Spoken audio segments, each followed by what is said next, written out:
This community is an historical neighborhood. It's been here since the 1800s. Many of the people in this community were part of the neighborhood that would feed its community, part of the Black Panthers. I mean, just a whole community of people. This was once a thriving blues community. So if you can imagine people, it was barbecue in this community, fish.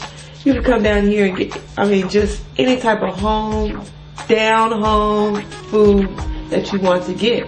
And now those stores are, slowly dwindling.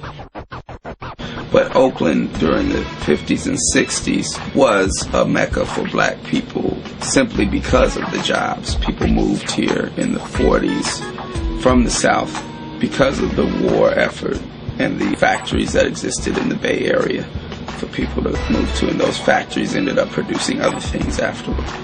They quickly were shut down. It left a large section of the working class, mainly Black people in the Bay Area, having to find other forms of income.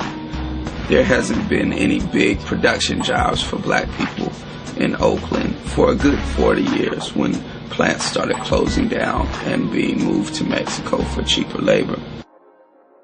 It used to be that since they did have some industry in Oakland, they needed Black people to be close to the factories and things like that. Well, we don't got that anymore. So we don't need the Black people in the cities anymore. We know that one way that gentrification works is by saying to people that may be consciously or unconsciously racist that you won't have to deal with these Black people that are here. They're either going to be gone or the police have them locked away and scared enough to not come out. When you look at what City Repair has done with corners, this is very interesting because these corners are well utilized all the time. And there's a sense that the corner is a place for show time, so to say. It's a place for fashion. It's a place for conversation. But it's never really a comfortable place because you can have enforcement coming at any time. People will call the police on people if they see a bunch of young Black people hanging out on the corner, and just call the police. Police will come and harass people and this and that.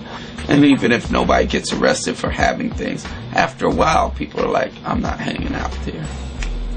That in Oakland they had 350 cops just 3.5 years ago. Now they got 1,000 cops patrolling Black people. San Francisco's doubled its police force, and every area, major metropolis where Black people live all across this country, they've doubled, tripled, and quadrupled their police force, equipped them with tanks, all kinds. We got to stop it, brother. Let's get together and unify.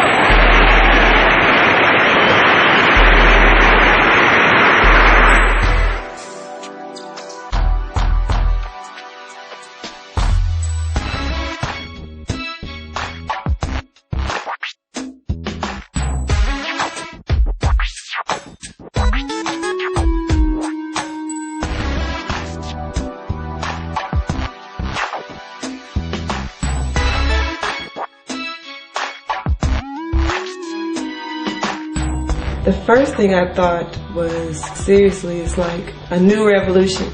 I thought of communities becoming involved in something that they hadn't ordinarily become involved in before. It seemed like a movement that this community had seen before, but in a different sense. It meant that there was more connectivity between each other. There was more communication. And the idea is that some people will move in and integrate into Black neighborhoods that really want to be part of the community.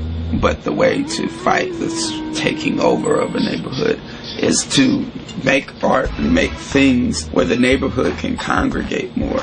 And that if you're going to come, you're going to end up having to be part of the community.